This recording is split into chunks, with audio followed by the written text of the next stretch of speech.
Welcome to Life, Lafter, Divorce Podcast, episode 81. I am your host, Leanne Linsky. And I'm the boyfriend. Welcome back to another wonderful week of divorce. We are excited to be back here with you.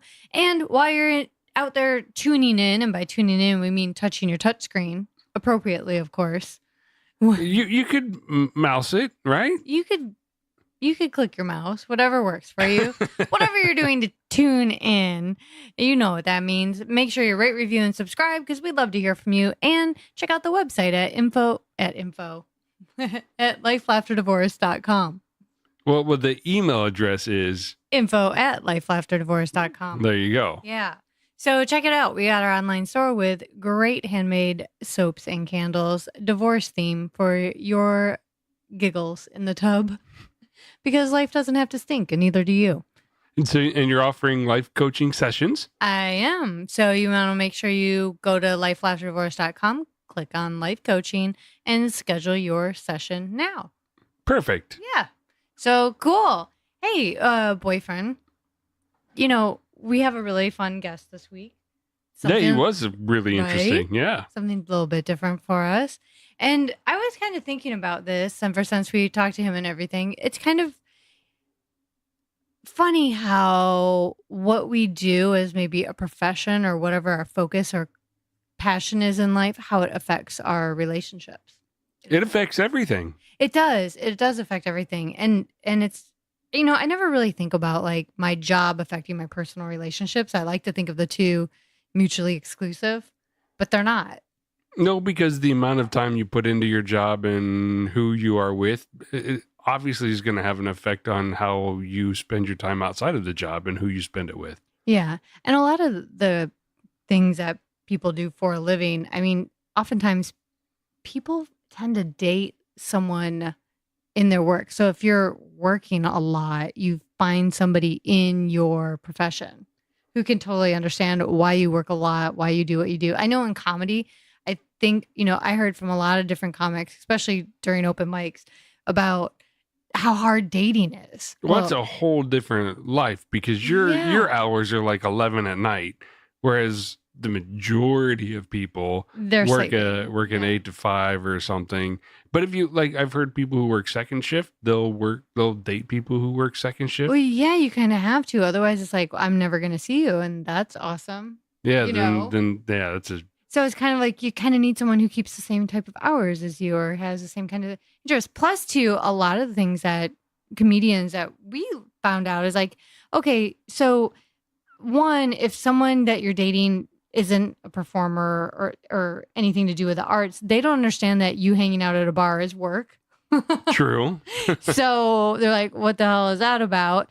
And that, socializing and building camaraderie amongst other comics and things like that, that's important. That's vital to what you do. But same with as an actor or anything, if you're in theater and I think any sort of performer, like bands and people who play in bands, they're out late nights playing gigs at bars and things. And that's a whole different. It's all about, and it's a whole different creative type of lifestyle. And it's not, I think of all the times that I spent out with my friends while I was performing and stuff. We were constantly talking about how we could collaborate, what we could do, what's the next gig, what's this, what are you working on? If I was dating you at that point, I'd be like, I don't hear any of that. Yeah, you'd be like, you guys are just doing bits all night. I'm going to bed, Yeah. So it's weird because it's not perceived to a lot of people as being, quote, work because it's so way out there and so different. And there's a lot of jobs like that.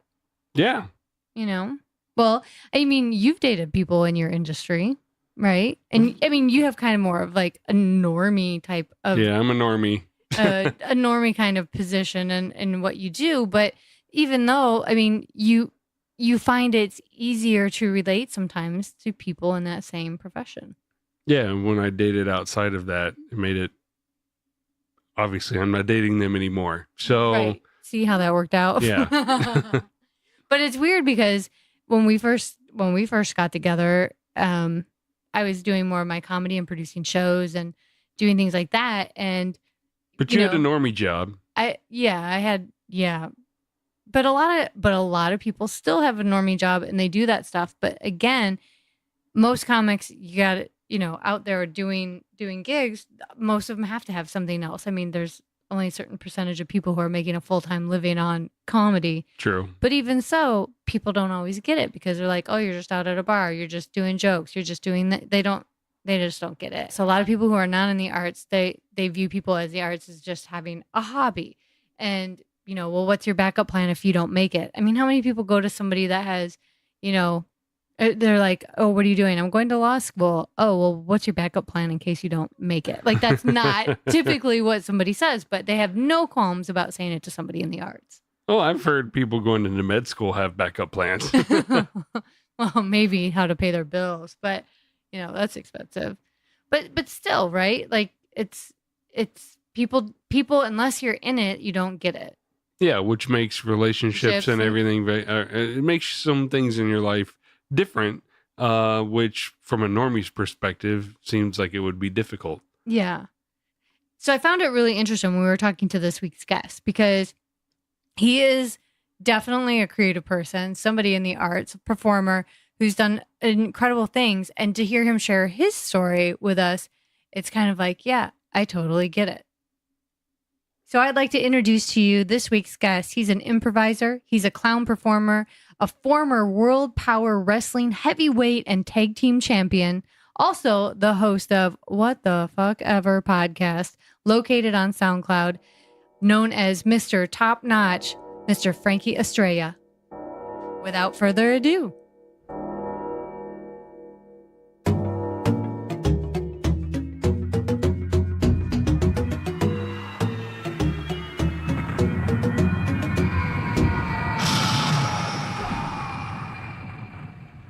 Welcome to Life, Lafter, Divorce podcast, Frankie. Thank you. We're excited to be here with you. Even the boyfriend is here because this is a live recording right now. Yeah, I'm here. Yeah. So we're all here. And Frankie, we're excited to hear what you have to say. Now, Frankie, you've never been married and you've never... No, thank God. I'm not going to wood right now, actually. You and the boyfriend are the two smart people in the room. Uh-huh. Oh, they're high five. We learn from others' mistakes. So I'm so curious. So tell us about... where do we start with you? Oh, it was the intro of my podcast is Whatever the Fuck Ever on SoundCloud. And you look at Frankie Estrella. Starting with me, I think at 18 is when my life really opened up. And I finally said, fuck it. And I got in the wrestling ring for about 7 years in American style, the stuff you see in WWE. And then I took some break at 21 to work at hospital security. So I saw a lot of really god-awful stuff that changes your eyes and your mind to, life was more important. And then I got back in the ring at 25, Lucha Libre. So it was just very, very transitional, changing what I want, what I don't. And in that time, it was more like, do I stick with relationships or just do my own thing? So. Yeah, because I would think like as a wrestler, you probably had a lot of ladies interested. My best weight was 250 at 25. And I actually had married women bug me, and I didn't want to do nothing with them. And you meet guys who are into that stuff. The guys are like, yeah, dude, take my wife. Yeah, it's fine. Yeah. What? In wrestling, especially, because they want to be more, they go, dude, I want to get in the ring with you. I want to have matches with you. Like, if you get better. Yeah. So it's kind of like, to them, it's an incentive. They're like, yeah, go ahead, date my wife. Yeah, or my girlfriend. And I'm like, that's weird. I didn't grow up on that. I didn't grow up on that. Like, it was just like, no, and not to say they weren't attractive women, but there was always another girl somewhere. Wow. But it was kind of like, I don't believe in marriage. They want to just use women like it's a card. It's kind of disgusting. Like who does the wrestler? Yeah, other guys, really? Fans would be like that too. Like students would come in, yeah, man, go ahead. She's right there. Yeah, go take her with you. They're like, está bien, especially some of the guys speak Spanish. Like, take her. It's fine, because they have the open relationship. Oh. And I was like, I'm like, I'm here to do some somersaults and do some drop kicks. I want to do some clotheslines. I want to do some cardio. But, you're focused on one thing. And, of course, there's always women around. That was a freaky thing, though, the guys mostly. Elbow me. One guy used to say, as long as I'm involved, Frank, it's okay. And I was like, no. Oh. Okay. So I can't, dude. I can't. So the boyfriend and I were like, all right. So So the men were telling you this, but what were the women? The women they into would that? smile. They knew they knew the deal. They knew what the guy was trying to. The guy was trying to ease in to get me to do it, or threesomes or something. And I was just like, no, it's like, a lot of the times I talk to the girls like, why do you have that relationship with your husband? And they said they smile like, that's just the way we are, and they were cool with it, and that's the way they were agreed on. But I was like, if you were single, it'd be different. Because they were attractive women. I said, if you were single, divorced, a lot of them, they're like, no, it's cool. I'm like, no, it's not cool. Because it's like, fucking, it lingers, like that, the people, like, they know, and it lingers, like, that feeling of, like, oh, God, what if the one day, he gets mad or she gets fucking pissed, and it's like, ugh. Like, you have to deal with that. And you're also on the road with each other. So it's like, no, I don't want to have to, like, go to, one time, it was a crazy story where at a motel, we go out to Arizona, go on tour, and the girl knocks on my door. I'm not gonna say who. And I open the door, my buddy's with me, and she smiles, and I'm like, oh God, what do you want? And it was like after the show, and she smiles, and then I see her husband down the hall yelling at her, like, why are you running in there? And I slam the door shut, and I lock it, and my buddy's like, dude, open the door. No, fuck, no, fuck. I was scared because I'm like, this is some drama.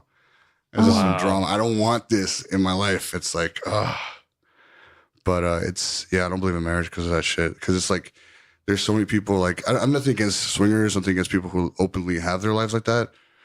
But I always feel like, why'd you get married in the first place? Just be free. Yeah. It's like a sexual thing, I guess, but be free.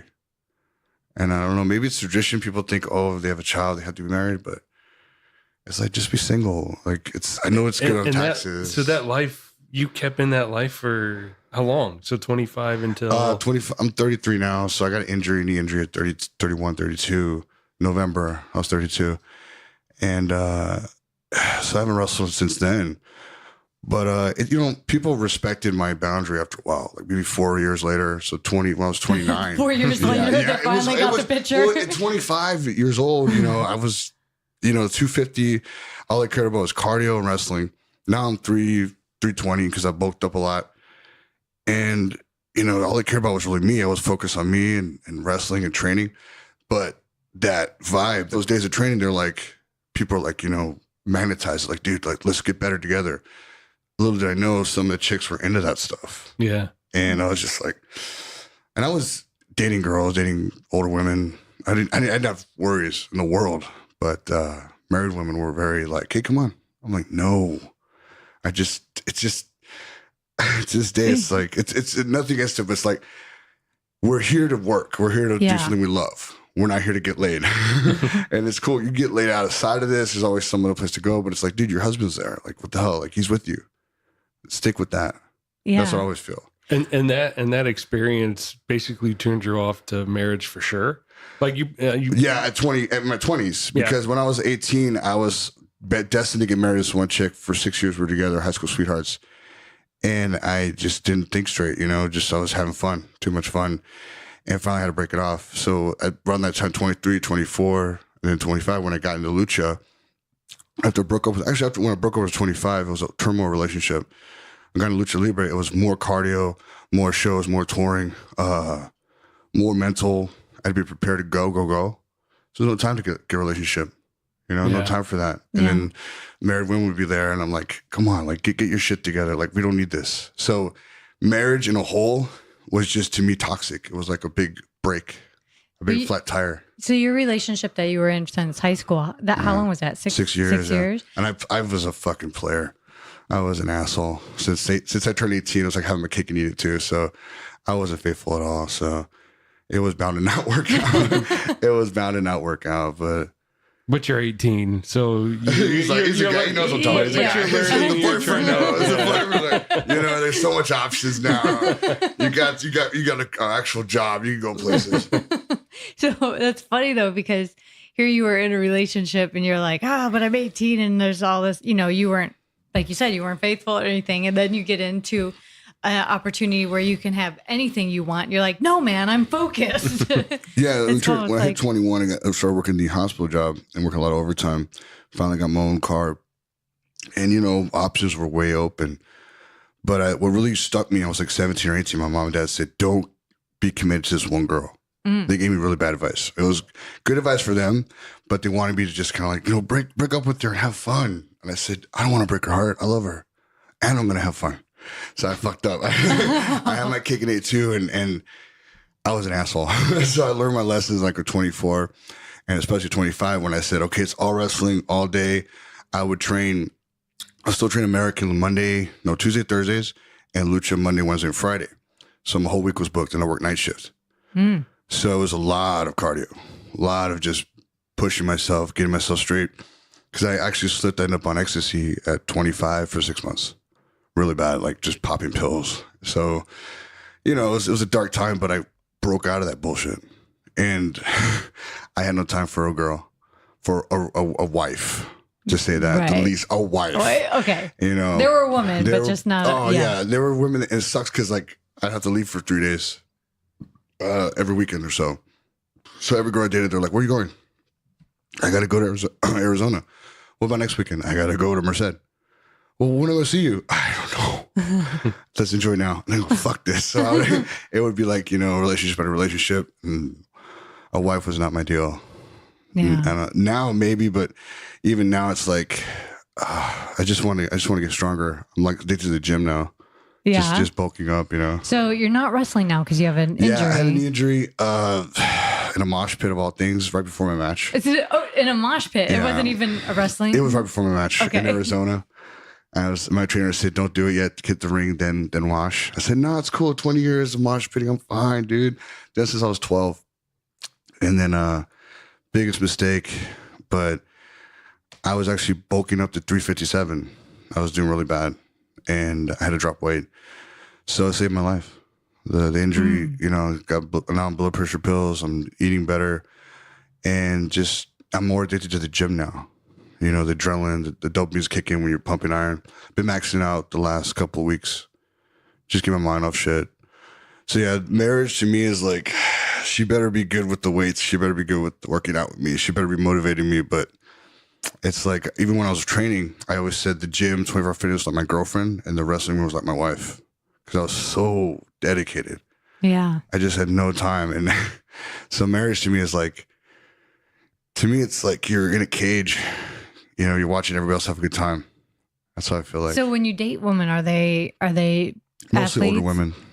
Mostly older women. Yeah. They've been divorced, been there, Athletes. Why divorced women? Yeah. Yeah. They have more to talk about. No offense to women my age or younger. They're very like, I don't know yet. I'm not sure. I guess, it's always like maybe of like what I'm going to do tomorrow, next weekend. It's really annoying. It's really like, are you thinking about anything else besides tonight? This party or this dance or whatever. So it's a headache. But older women, they're just like, oh man, I learned so much from my first divorce. I love my kids. I'm ready to do me now. I'm ready to have fun. And it's just more like they want to have a future. It sounds stupid. The last girlfriend I had was like, in her 60s. Really? Yeah. Yeah. She just treated me right, but she got abusive, So it's just our time together was really good, but. Can I ask you about that? Because, okay, so our listeners know. No, you don't have to say her name. So here you are, you're a wrestler. You're this big guy, right? Really strong and stuff. And so it's kind of like an opposite. Like you wouldn't expect that you would be in a relationship that's abusive. And I'm guessing emotionally abusive. It didn't start that way. Yeah. It was more like, let's go out to casinos, just have fun. Let's go, automatically it's like, well, you don't have to go home because you can stay here. And it was down the street from my house. Things were cool. A lot of time we spent together. She was always about me. But little things like, like say a girl would walk by, smile, say hi. And I'd be very gentlemanly. Hey, how you doing? Thank you. It'd be a poke to the ribs out of nowhere. I'm like, what the fuck was that for? Or a twist of the hand. I'm like, dude, what's your problem? And she'd be like, don't be talking to that bitch. Like some shit like that. I don't want you looking at her. I didn't even know she came by me. And it's like her jealousy got her. Okay. And it just got more and more. And then to the point it was more like one little thing to make her snap. And it got to the point where she punched me in the chest and I had to fucking storm out. It was like, what the fuck's going on? It was like kind of like Dr. Jekyll, Mrs. Hyde. And Yeah, it's hard to like change someone when they're like, I guess she was raised like that, abusive. Yeah. It's just hard. And that's hard. So how long were you guys together? 3 years. That's a long time. Yeah, it was good. It was really good. I didn't mind marrying her, but she kind of planted a seed. She says, I wish I could get you a baby. I'm like, oh, don't say that shit. Oh, that's a whole nother thing, right? And it just grew with it. The more I stay with her, the more I notice stuff. Like, maybe I do want a kid. But, it wasn't going to happen with her. So her abuse made me not stay. It wasn't so much having a child. Because I don't even know if I'm not going to have any kids out there. I've used condoms, but, things happen. And, you don't know. So here you had kind of set your mind like you didn't want to get married, but you met someone who you really clicked with and you said it was good for a long time and you had actually considered marriage. Do you think that could happen again? Yeah, of course. But just right now, it's every time it's like every relationship comes through, there's something that kind of like swerves it, especially when my age. There's something. I'm not going to name names. I'm not going to name scenarios, but it's just like this thing where it's like almost, it's going great. It's a meteor about to hit the planet Earth. It's going to happen inevitably. And somehow a miracle happens. It doesn't happen. So miraculously, I don't get in a relationship and I go straight to the gym. Like I'll usually sing at karaoke bars. If I don't meet nobody, I go to the gym. If I go to a party and nothing happens, I go to the gym, 24-hour fitness to get my mind off it, to pump some iron and just relax, because in my 30s now, I think, sounds stupid, sex is great, but I know the end result, the relaxation, and it's not a big thing. The big thing for me is not catching a STD, So the big thing is not for me to get laid every night. It's just to go out and have a good time and not get screwed over or get beat up by a woman who thought it was good to you. So it's like marriage to me is like you're in this locked commitment, and if she becomes a total asshole, which happens, or or vice versa in life, you're either going to break away or you're stuck in that commitment. Because it's a big thing to me. It's a really big thing for the word marriage. Yeah. Well, were your parents still married? Yeah, it's really weird. Are they married and then the marriage is going well? They argue like any marriage couple. But many times they've almost divorced. Many times. And I think they stuck together for us, me and my little brother. But it's really weird because all her brothers and sisters divorced. Your mom's brothers and sisters? Yeah, or not in a relationship, or just one is actually, I'm not going to say too much about it, but one is basically, it's just there. You know what I mean? They're just together. Yeah. So my dad said, I wouldn't know, but my dad had one sister, she passed away before I was born. So it's not much to look at as marriage. It's like, oh, it's always going to work. Like the statistics in my family, the people just stay together. Yeah. Do you have brothers and sisters? Just one little brother. Okay. And his marriage went to shit. I won't say too much about that, but it very quickly went to shit. Oh, no. Yeah, so it's a real downer just to even see. So other than your parents, pretty much everyone else in your family life has been through a divorce. Everyone that I can think of. Yeah. That I can think of. So that with your combination of what you've been through in your life, you're just like, marriage is, no. It's something that's like. It's a large commitment. I think it's more for a woman's thing to like really like, I always felt like, not to be rude, but women have like the building of a nest mentality. Mm-hmm. Always taking care of the nest, always building a nest, ready for the nest, ready for the egg. And the women my age don't do that. The women I met don't really have that mental. They're not ready for anything. They want to just like, oh yeah, what's going on right now? What's parties going on right now? The big thing, I quit drinking at 18. So it's a big thing for me where I don't go out to drink. Yeah. And I don't go out I party, but like I'm not getting faded or loaded. Yeah. Yeah. Tanked or whatever, hungover. So to them, it's like, oh, I had a great time last night because they're hungover.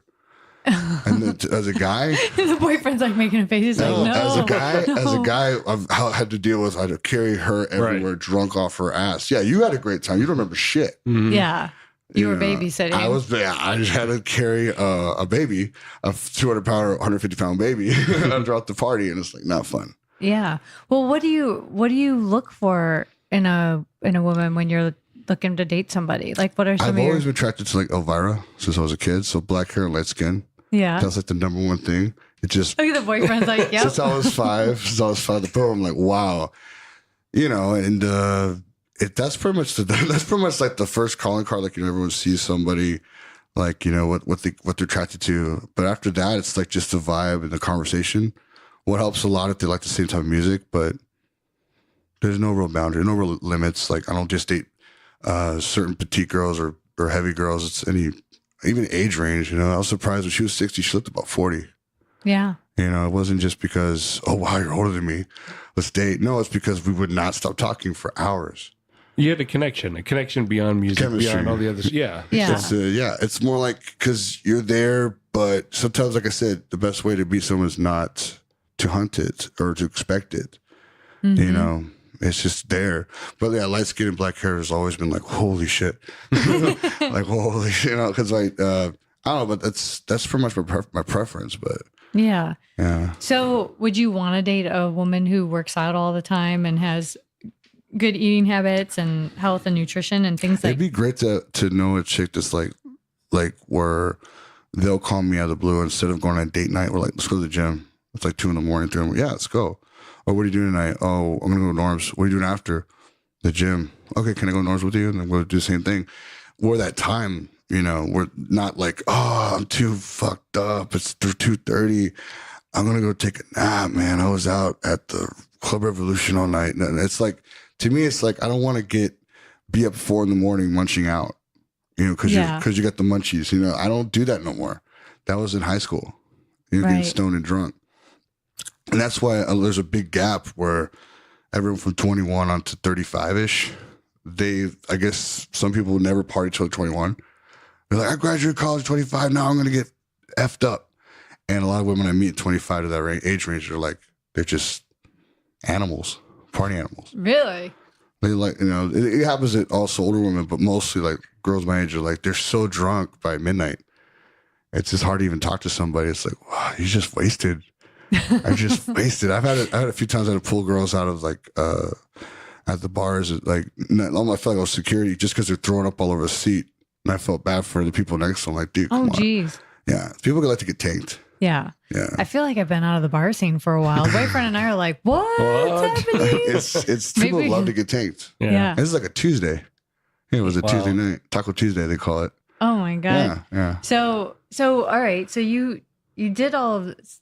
So you ideally, I've got so many questions kind of now. So ideally you would like someone where it just kind of clicked and like would like to go work out instead of being like, oh, let's go party all night. Let's go to the gym. Let's do something. So kind of saying similar interests where you're things that really matter, where you connect on things that really matter to you, because working out obviously and that's important to you. That makes sense. It's kind of like a lot of people find their ideal mate like at work or something because they have a lot of that in common. Relative shit. Yeah. Right. A lot of people do that. But I'm also wondering like, but it's the age range because that 25, like you said, 18 to 30, 35-ish, they're going to be they're partying, trying to figure themselves out, having fun, doing whatever. Yeah. Whereas a woman who's already been married and divorced or a little older, they have a different perspective. They cherish different things in their life, which is what it sounds like where you're at. And you want to find old soul. It's because my dad, he was like 38 when he had me, I think, or something. Yeah. And raised me different. Mom was raised in Mexico. And the only song that makes sense to me morally was Leonard Skinner's Simple Man. And my mom would say shit like that to me when I was a kid. Didn't know what it meant. And it was all about, but like, don't try and be lustful. Don't try and, in a way, don't try and get every girl, especially married women. Don't try and be like that. And I was a little kid, like 7 years old, going, what are you talking about?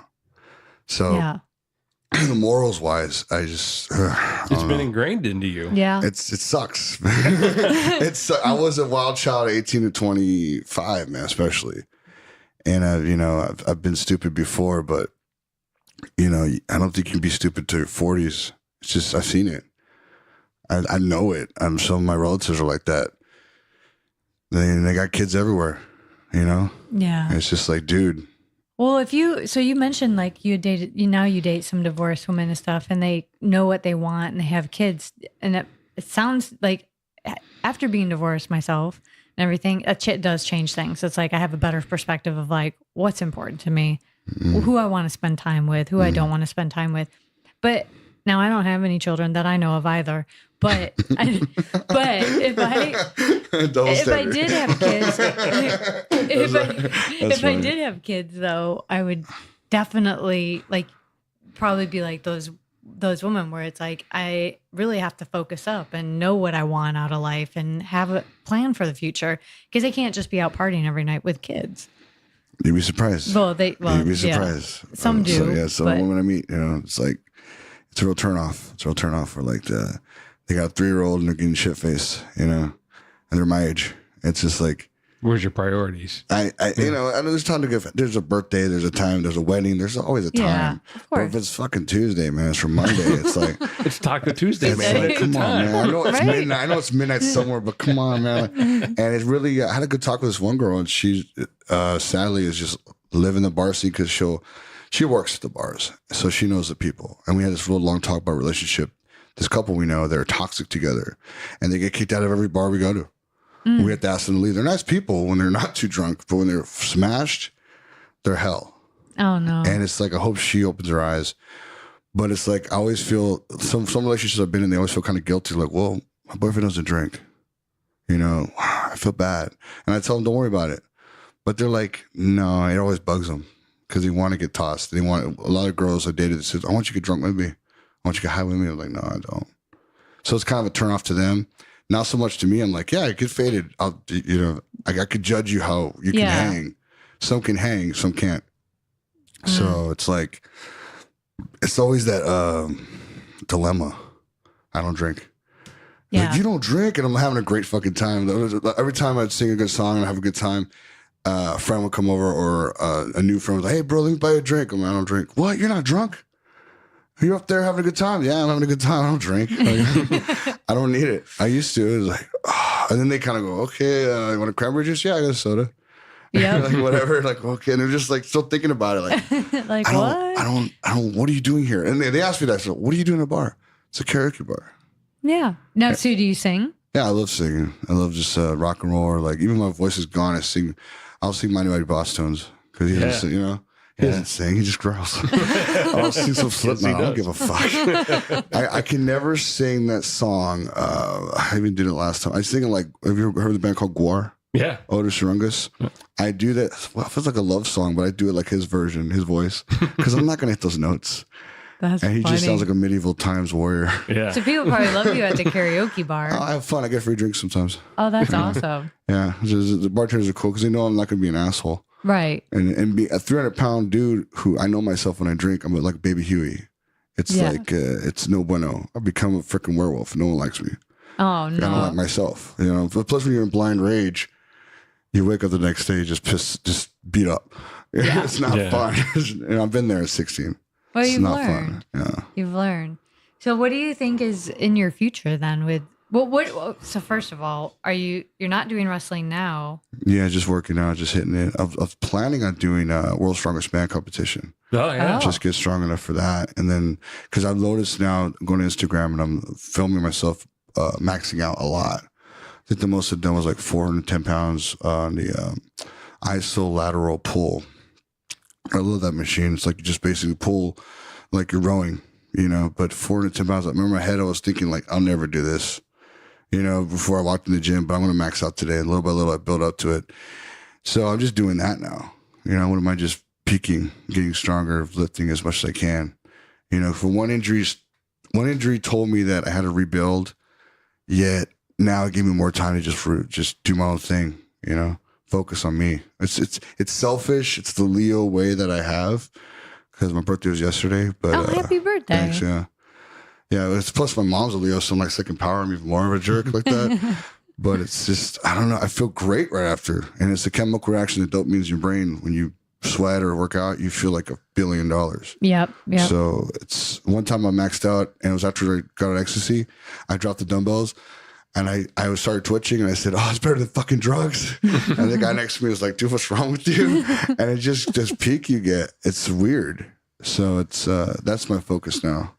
That's great. Just doing that. So now that that's your focus, I'm guessing that there's no relationship that you're looking at. No. There's always a girl I'm still talking to, but it's like time is not there. Yeah. Because one girl I'm dating, we call it the 50 first dates. because every time we redate, it's like, oh, it's like we never met. It's a good feeling, but it's kind of unhealthy. But then again, it's like I don't really hate it when it happens. 51st dates is funny. It sounds stupid, but that's why we both see it. We're just very open every time we redate. So you guys go away, reconnect, or go away, reconnect. There's always something keeping us from like sticking together, but there's a lot in common. Just I don't put my eggs in the same basket all the time. So yeah, I just kind of keep to myself and keep myself from going upset over like the lack of a relationship. Yeah. To know that you're not in the ring and you're not doing the wrestling and you're doing, where do you meet all the women? Oh yeah, I do like not stand up, improv comedy shows. Okay. So I'm usually in Hollywood. Like tomorrow, probably at the Clubhouse. There's a lot of beautiful women in Hollywood, but mostly just I actually meet. Sounds funny. I meet them, the performers, and their cousins or their sister will kind of talk to me later. So we'll date through that. But the improv community is a little incestual. It's I've learned. I've only been in it for 3 years. I've learned, I kept myself to myself for about a year. First time in, you can say incestual, but it's because there's an old saying. Some guy, Ralph from K-Rock, make him laugh, make him breakfast. And a friend of mine has this beautiful girlfriend. He's a heavy set dude, and every time I show my friends a picture, he goes, "God, he's a lucky son of a bitch. He's a funny motherfucker. Yeah, he's a great guy. He's a something great, to be genuine said. guy. There's people are attracted to people who are funny. Yeah. So I'll just bullshit with somebody I know, and we'll start talking. I try and not do that work at all, because at work it's like, dude, I'll see you every fucking day. I want to get paid and get out of here. Yeah. I'll be nice, but so then I'll meet their cousin or sister or relative. I'll go on a date, but I'm not really pursuing. So what's your ideal date? Where do you take someone if you really like them? Really like them. Of course, the beach if it's not too cold. If I really like them, of course. Like for a day date? A day date. If it's a hot like summer at the beach, of course. Yeah. We'll go to a nice place and whatever she wants to eat. Well, for me, a nice place like Norm's or Olive Garden. Then the movies, if she'd like to go see the movies. But that's the best part. We're walking around like the mall or something where there's AC. You could talk about shit and see what she wants, because it's really her day. As weird as that sound, I've raised chivalry style where I have to provide the date. Basically, I can't just go take an Uber and meet her somewhere. People do that now, but so it's like, if you want this, you want that. It's like, what do you like to do? You want to play arcades? You want to play video games? Because some girls are into that, PC games. So it's really what she wants. But oh my God, if someone asked me to play video games, I think my mind would explode. Like, I'd rather kill myself. Some are as hard as others. Some are just click or shoot.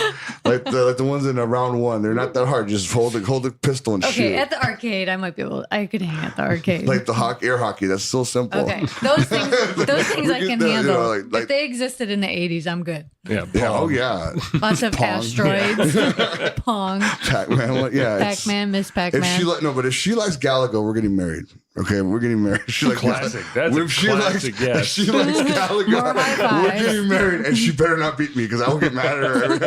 Galaga is a game where it's like, oh my, and it's so nostalgic. My dad grew me up, raised me on Galaga. Still like 5 or 6. So do you have when he had to lift me up so I can play the thing? Yeah. That's how old school. I love Galaga. Do you have the high score at the mall? I had one high score, but of course it's like when I was 15. Yeah. So it doesn't mean nothing now, but you get so involved in that game. And I didn't know until later there's an accuracy button. So there's an accuracy percentage. So you have to hit that fucker. Otherwise your points don't work. Oh, so I used to just hold the button like an asshole and just the whole time. But it's so much fun, dude. Yeah. And it's hard. Yes. Have you seen Pixel? Watch the movie Pixel. I have not seen the movie with Adam Sandler. Yeah. You will love it. Okay. If you love 80s arcades, you will love it. It's all about pixels, man. And there's Galaga. There's Galaga. Oh, I'm sorry. I gotta go find that game now and play it.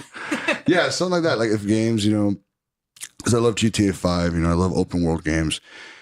And that would be cool. We'll probably just chill and play Xbox and talk.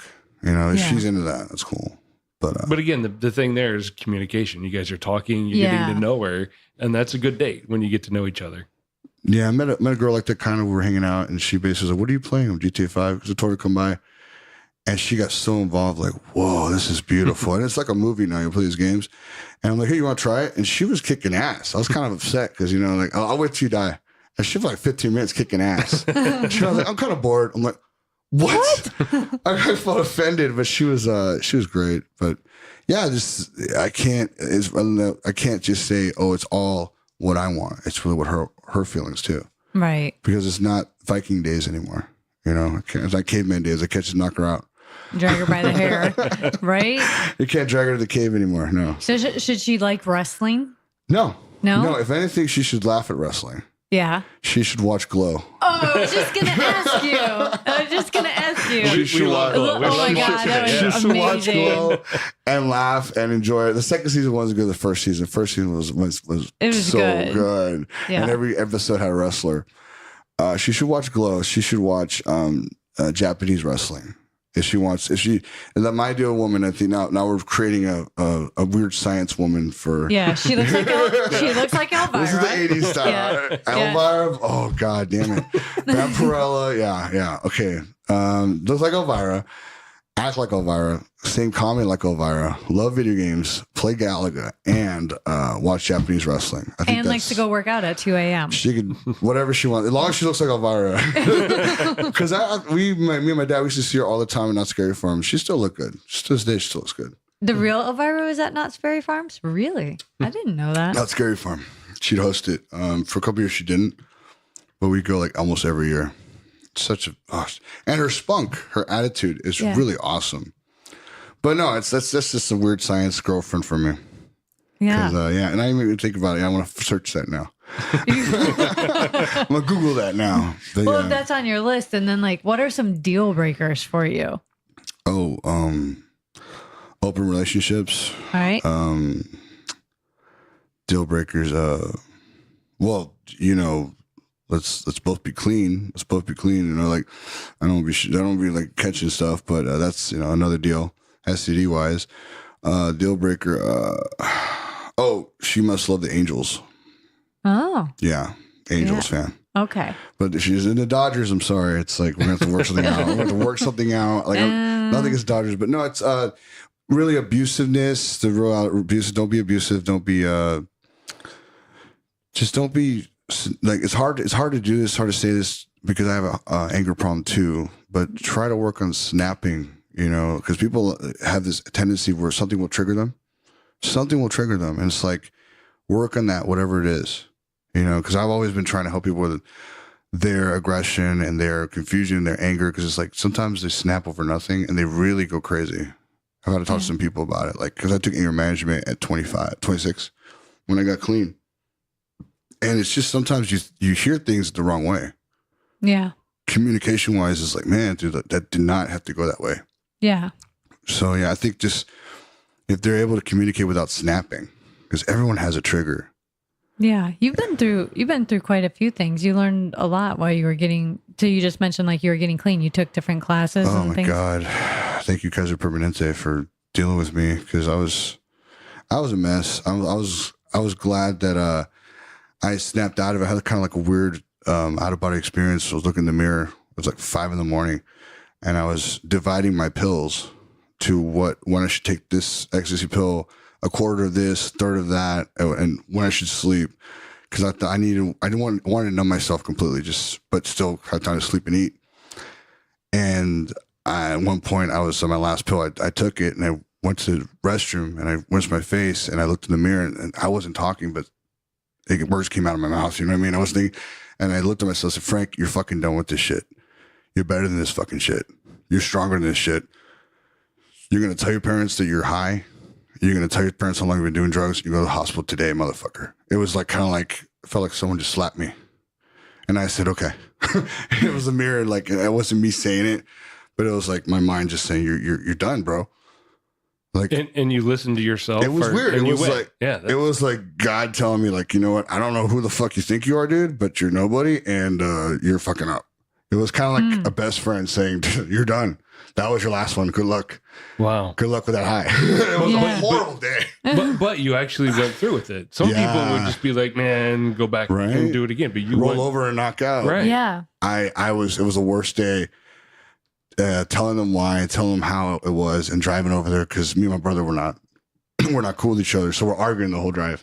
I actually told my mom, "Pull over right now, pull over, I'm gonna kick his ass." And then he finally shut up, and we got in the car, and it was a horrible. I don't think I slept for 20 hours. Then I went to hospital. Then another 5 hours I didn't sleep. And I remember that same day I got home, I knocked out, woke up, went to my friend's house. I texted 2 of my friends who were my dealers. When I grew up with, I said, "Look, I'm going to the hospital. If I ask for anything, just tell me no. Tell me you don't have anything." I go that night to my friend's house, ask for mushrooms. He goes, "I don't have anything. I don't know. Have a good night." And I don't know why I even asked for it. You know, like, I don't even do mushrooms. I do ecstasy in my head. But I was so strung out. It took a while. So you had just been doing ecstasy for like 6 months. Yeah, I used to sell it, and then I got stuck on it. Yeah, if I was doing. But he listened to your text and didn't give you anything. It was weird. That's. I went over there I wanted to say hi, but first I said, "Hey, do you have any mushrooms?" And it was just weird. He looked at me like he was stoned. He's like, "Dude, get the fuck out," in a nice way. "I don't have anything. Have a good night, bro. Have a good night. All right, Wow. Have a good night." Push me out. And it was in a nice way. But that's good. He goes, "I love you, man." Yeah. So did you went to your brother and your mom and dad? Yeah, my brother knew. He was the first one to tell me about, like, you need to stop doing this shit. He would do research on it. And I thought that, hey, I can control my high and I'm good. And it felt great for the time being, but I just wouldn't stop. So, yeah, my dad didn't know. My mom, she talked to my brother about it. She told me I was waiting for you to fucking finally say no, to stop. She goes, "I know you're strong enough to say no because you gave up alcohol." And I don't think anybody that I know in my family completely quit drinking. Because it's not like saying... To me, it's not like saying, "Yeah, I'm gonna change my flavor of Kool-Aid." It's like, no, I'm fucking done. So you don't drink, you don't do anything. Yeah, it's a weird life. It's a weird life. No, it's a good life. Yeah, it's a good life. It's a weird social life. Yeah. To explain it to people who are like, "Oh, so what are you into?" Like, and a cute girl I'll meet, she's like, "Oh, do you want to draw some acid with me?" I'm like, "No, I'm good." And I think, why? In my mind, I'm like, "Wait, you're so gorgeous. Why do you need that?" Right. You know, it kind of blows my mind away. So. Yeah. Yeah. So have you found new friends who don't party? And everywhere I go now, they know me right away. I stand out like a sore thumb because I'm 6'2" and like 3 something. But also the way I treat them, like on karaoke bars or at improv, anywhere, they're like, "Hey, bro."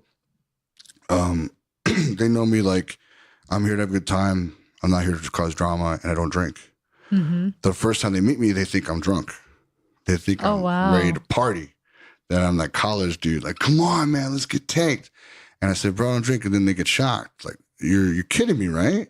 Yeah. So my vibe I'm having a good time without it. So everywhere I go, they're like, "Hey, bro, let's go hang out." It's not a big thing when people drink around me or get high. I actually expect them to have a good time and not stress. Right. So yeah, it's not a big deal, but it's like, to me, enjoying the night the same way till 4 or 5 in the morning. No, You're like, why? I'm fucking doing dumbbell curls. I'm doing something, I'm ready to look for the sun, take a shower, and go to sleep to go to work the next day, like 10 or whatever. You know, because that's just me. It's weird. Sounds like things have changed for the better, for sure. Yeah, physically, yeah. But it's just like that whole thing, a marriage thing, and the way people socialize. It's like it's really hard to like mix that salad and say, yeah, it's gonna work out. It's gonna work out. Sometimes something happens where, like, one girl told me, my first girlfriend said, "You're too straight edge for me," and I said, "What the fuck does that mean?" You know what I mean? I was like, that's fucked up. Right? You're like, really, what does that mean? I'm a nice guy. Really fucked. Anyway, I was like, God, am I hurting you? Am I stunting your growth as a partier? And that's what it was. Yeah. Wow. She wanted to get fucking hammered, so I had to let her go. Well, the right one will come. Well, when the right one comes, like if you were to be married, you know, I mean, you've been through a lot. You've gone through a lot of lessons and learned them, it sounds like, and you've kind of matured and grown. Yeah, you've grown and matured from them, which is impressive. A lot. Yeah. And so here you are, this whole different person. You've kind of transformed and become a different version of yourself, right? new and improved. Yeah. So like when you finally do meet Elvira and the right woman and everything. Cassandra Peterson, whatever she wants to be called. But what is that? What is your ideal marriage? So we know what like married life? Yeah. What does a married life look like? Oh, wow. Wow. I'd really have to sit down and talk to her about that. Because it's like, I know it's like to live with a woman who's older than you. It's kind of like got everything structured. I learned a lot of responsibility living with her. I learned a lot of responsibility dealing with others you don't know, because she had 3 kids, you know, and one of her kids was around a little younger than me. So I became kind of like his mentor. So I had to learn how to like, okay, you got to spend time, you make your time, but make time for another loved one. Because in my eyes, when you do date somebody, you're not just dating her, you're dating her problems, her relatives' problems, you know, her brothers, especially close brothers and sisters, and you're going to meet all her friends, and you're going to meet all her problems. And you kind of have to be like balanced where like, you know, you're a boyfriend to her, but you're also a really good friend to her friends, you know, because you can't shut them off. Otherwise, you're shutting her off. And it's really bad when she gives you shit. A woman gives you, your girlfriend gives you shit. Like, how dare you say about my brother? How dare you not talk to my mom about this? And it's like, oh, no. And I've been there. Because you're really, you're becoming the king of a kingdom that you didn't know you were a part of. She's the princess or whatever, but she's got so many relatives, so many people that in a way look up to you and want you to treat her right. So it's like, it'd really be up to her, like, what kind of married life you want. You know, I'm like, I'll tell her what I want. Like no swinging, but you know, I can't just tell her everything. It's like I said, it's not the Viking days, it's not the medieval times, it's not Game of Thrones no more. It's not like that. It's like, not that it was cool, but it's not just one guy's way or the highway. Yeah. So it sounds like there'd be a lot of give and take. A lot of balancing, yeah. Yeah. Yeah, and that's the hard part, because like I said, the salad you're making with each other doesn't always. It sometimes gets spoiled faster than you think about it. It feels great at first, but something mixes in there where it's like. And you're both like, whoa, what the fuck? Never put too much dressing in. Never. Then it gets soggy. Because you're both like, this is a waste of a salad. Right. That's the only balancing act where like, because it really hit me with the older woman. She got mad because I needed to hit the gym. And she's like, no, you're staying here. I'm going to the gym right now, 3 a.m, 2 a.m. She freaked out. So later on, she ended up going to the gym with me. But that night, she's like, how dare you leave me? I'm not leaving you. She didn't understand. I need this. Yeah. You can follow me. Yeah. You could get a private investigator. I will be there. Yeah, but from a guy's perspective, if I told a woman that I was leaving at 3 a.m, she's like, where are you going? Yeah, it is a very odd time to be going to the gym. It's like, sure, you're going to the gym. I rolled out of bed doing push-ups and started doing squats, and I started doing lunges, and she's like, what are you doing? I says, I got this in me. I do it almost all the time in training. You could do that training. It's 2 a.m. I didn't do it all day or all week with you. We're at Pachanga. We're driving around to Vegas. We're having a good time. I need this. And they're like, she's like, get in bed. I'm going to the gym. My adrenaline kicked in. Wow. Either that or go for a jog. You know, I'm not jogging in the middle of the night. Yeah. I'm weird like that. So the socially wise, like I said, doing good for myself, but socially, not everybody does that. Yeah. And randomly. So it takes a little while for people to figure that out too, probably. Like, because you keep different hours and you have a different routine. All they got to do is check my Facebook. Really? Because I always go like, yeah, just kicked ass, just had a great time, 3 a.m. Just check the time when I'm there. And my friend at Improv, she was like, dude, you go insane fucking hours. Because when I go home, I go knock out. I fall right to bed. Yeah. Like I tell people my day starts after work. You know, I'm just here to get paid. You know, it's sad to say, but I'm here to get my money, go to sleep, get up, and do what I want to do. You know, it sounds rude, but people are like, no, that's kind of like easier way of living than just grinding it out and worry about what the boss says. That's just how I feel. Very true. That's how I feel. You see a movie called Office Space? Yes, of course. Remember the lead guy? That's how I like to live. Then I'm just gonna, not give a shit for a while. Yep. Awesome. I love that you love Glow, because we just watched that and that was like the best. It was great writing, great comedy. And I love my favorite part, because everyone does this, and I did it too, I think, when was it Matt? What's his name? Mark Maron? Yeah, Mark Maron. He tries to get in the ring, and he's like holding the ropes, and he's like falling like he's on a tree. Yeah. He's like, oh, okay, fuck it, let's go. I did the same thing. Everyone does that. They don't know how to get in that ring. It's a whole other jungle gym. It's like, and you don't want to get in there when you first see it. You're just like, you admire it, respect it, but you're like, oh no. So many stories I've heard. If you're a big fan, you're like, oh God, people have died in there. Wow. And it's like another addiction. But you lived in it and you lived it. It was my mistress. Yeah. It still is, yeah. So my wife, I haven't seen her in a while. And it's something that we're like, it's so funny because like now the gym is that thing, or always been. But when I was in there, people would always laugh at me when I started. And then as I got a little better, they still laughed at me. Then my trainer one day said, do you know people are still laughing at you, man, when they met you when you started? And I said, you know what they're going to do when I retire? Just laugh at me. You're going to do when I, die? Laugh at me.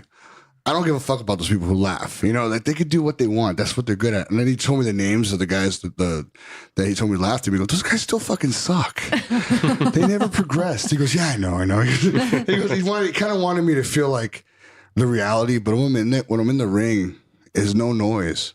Right. There's no like traffic, and there's no offense, no woman bickering at me saying, you're not taking time for me. You're not, there is no me. It's just. Because when you're in the ring, you're in the zone. And I'm guessing, so tell me about when I know another wrestler that actually went into comedy. What was his name?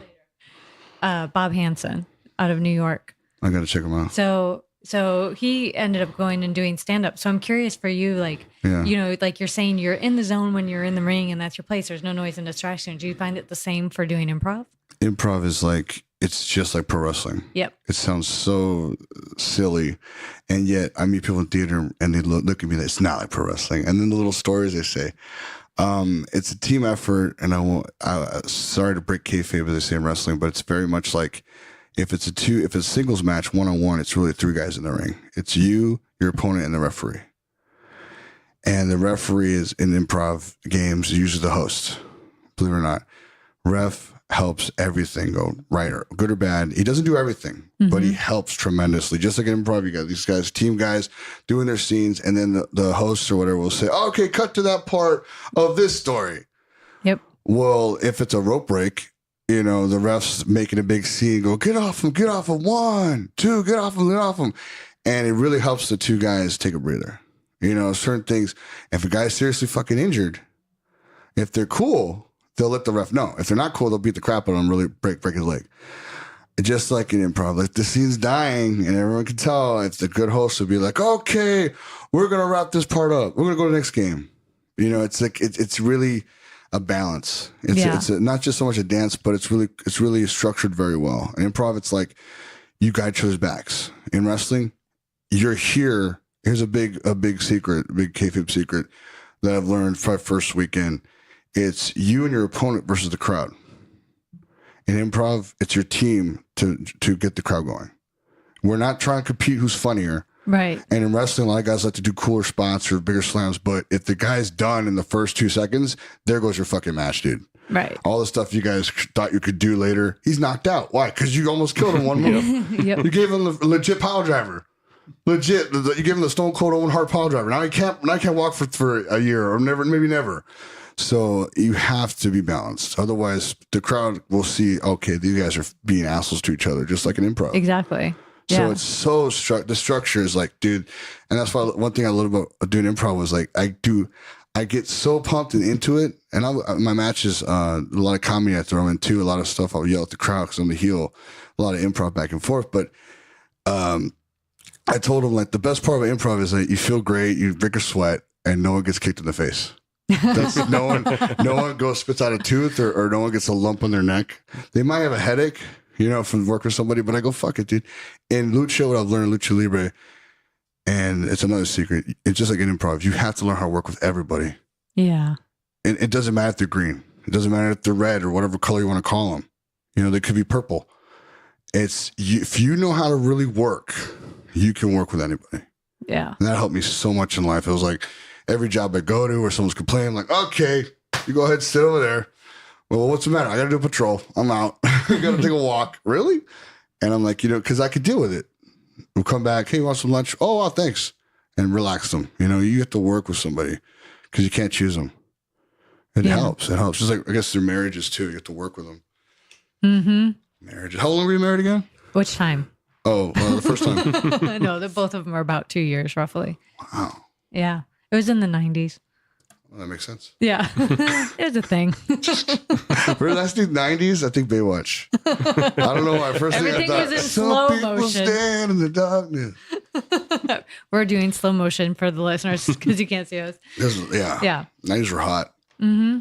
They were something. Yeah, I spent all of it, most of it being married to two different people. So yeah. That's not too wasteful. This is something. It was productive, and then I got older. Decades have passed. And you still look 21. It's fine.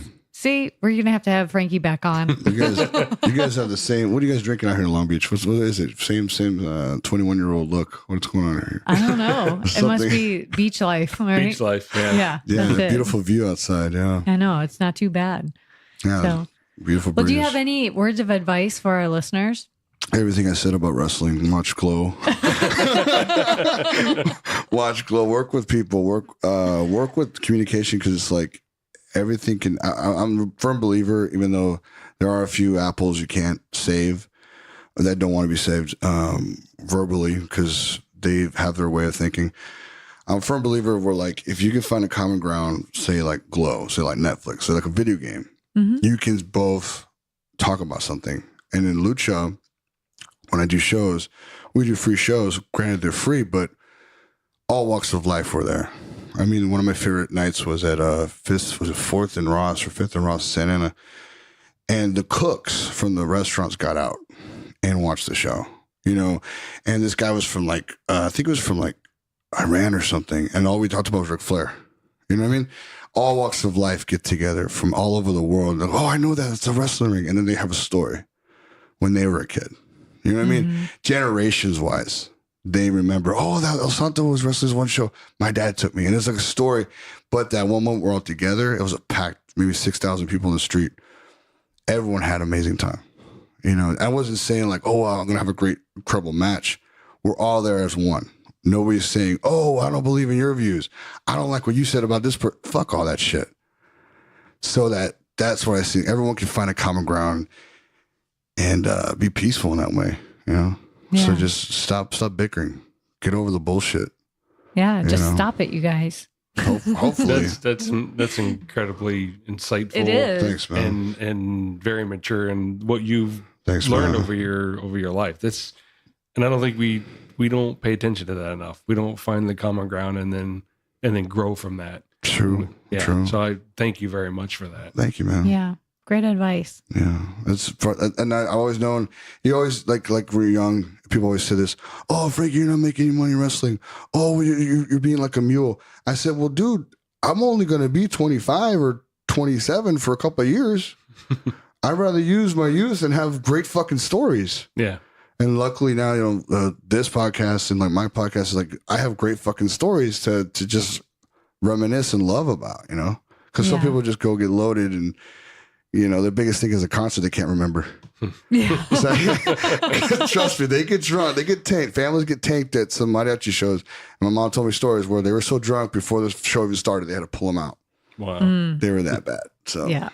Save the money on the ticket. Well, thank you so much. For such a pleasure having you here. And I really appreciate all of your insight and your stories. It's an honor, man. Beautiful fucking weather for summer out here. You guys are awesome. I know. We ordered it just for you. Oh, you're so sweet. Birthday present. Thank you so much. You're welcome. Happy birthday.